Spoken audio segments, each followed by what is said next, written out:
Okay, guys, so now for the next program, we're going to be looking at something called do while loop. So it's a new type of loop that I'll be introducing, and best way to show you is a live example to explain exactly how it works. And for that, we're going to be building a program that takes in a number and then determines if that number is prime or not, meaning it's only divisible by 1 and itself. Okay, so let's get into it. And we're going to need our preprocessor of IO string because we're dealing with input output. We're going to need our namespace declaration. Okay, and then we get into our main function. So we have return type, the name of our main function, make sure it's not capitalized. And then we get into the body of that function. We are returning 0 towards the end of it as always. And let's get into it here and think about our variables. Right? So what data are we interacting with? Are we going to store our values? So I guess we could create one called number to take that number that the user will enter, and also count of numbers divisible by, so that we can track how many numbers the original number is divisible by. So as you can see here, it should be 2. It should be divisible by 1 and by itself. That's how we know that it's a prime number. Okay. So then we output a message using cout, so requesting that number. Please enter a number, any number. Cool. And cin object to read that data entered by the user and store it in the number variable. Cool. We've got our number there, and now we can start to analyze it. So for that, we're going to use a do while loop. So we're going to do the following.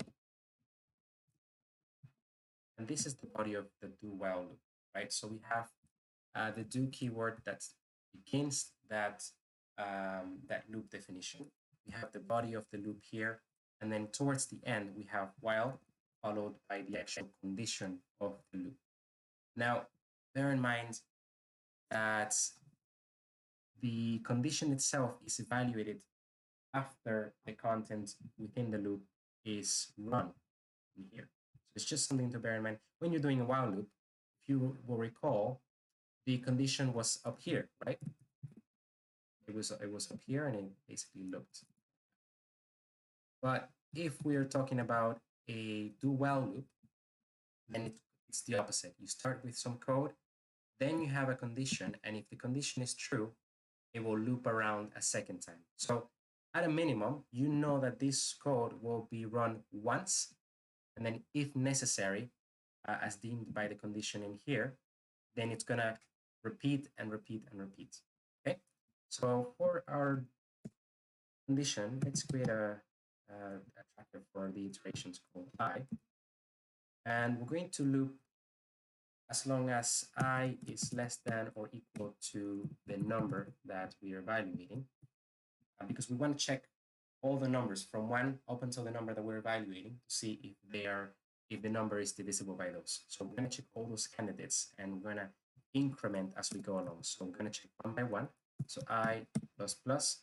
If we don't do I plus plus and we find ourselves in a loop, or if we don't change the value of I, we're going to end up a loop that ends up going forever. So we need to be mindful of this when we're creating loops. How is the progression going to happen? Is it going to be an increment? Is it going to be a decrement? What's going to happen for the loop to move forward? So next, we check if the value is divisible. So let's output a message to let the user know that this is happening.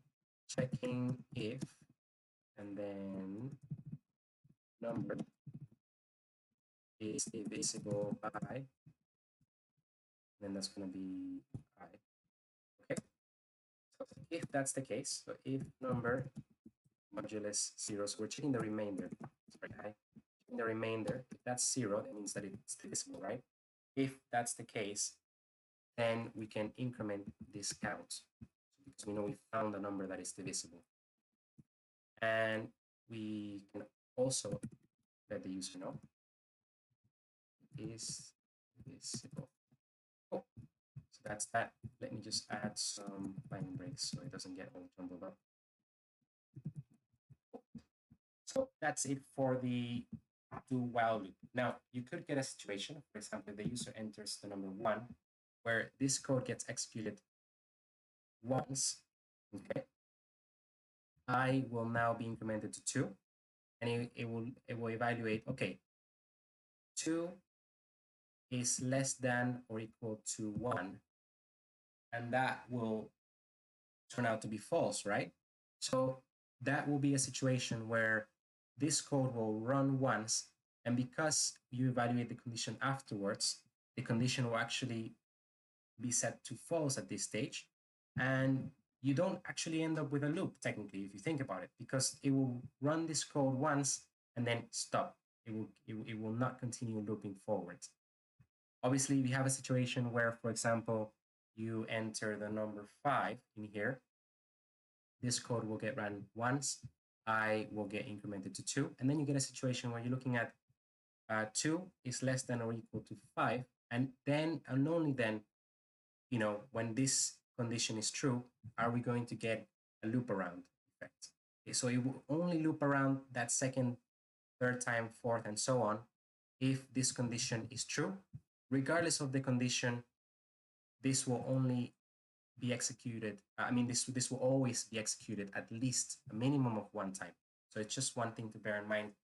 The while loop, because you're executing that evaluation of the condition in the beginning, you could get a situation where you have a while loop, and in the beginning the condition is false, therefore the code is never run or executed. But that's not the case with a do while loop, which is completely the opposite to a while loop. The do while loop will always evaluate the condition at the end. Therefore, it always runs the code in the beginning at least once. So it's just something to bear in mind when you're comparing the two, do while loops and while loops. So now we know how many numbers it's divisible by, so we can actually print out and determine if it's a prime. So if the number it's divisible by, the count of the numbers is divisible by is equal to 2, then we can do the message saying a number is prime. Otherwise, let's mix up. So cout number is not prime. And again, let's put some line breaks in there to make it look nice. Okay, so let's run that. Actually, one more thing. We need to initialize this value here for that while loop. Otherwise, we're gonna get an error. So let's start with 1, and it will loop from 1 up until the number that we specified. So if we run that, and we actually start with 1, we get that situation that I was talking to you about. It actually only runs this code once. As you can see here, checking if 1 is divisible by 1. It is divisible, and this number is not prime because it's only divisible by itself, basically. So it's only divisible by 1 number. So 1 is not a prime number. And let's try again, but this time let's try 5, right? So it ran 1 time. It found out that it is divisible. And then because the loop was at 2, right? We haven't gotten to 5 yet. It continues looping around, and it actually ran this code, the 5 times, so 5 loops in total. And we find out that it is divisible by 5, by 1. So therefore, 5 is a prime number. Okay, so it's quite effective. It reacts accordingly. If you don't need to do it once, it'll do it once at a minimum. Otherwise, it'll continue looking forward. Okay,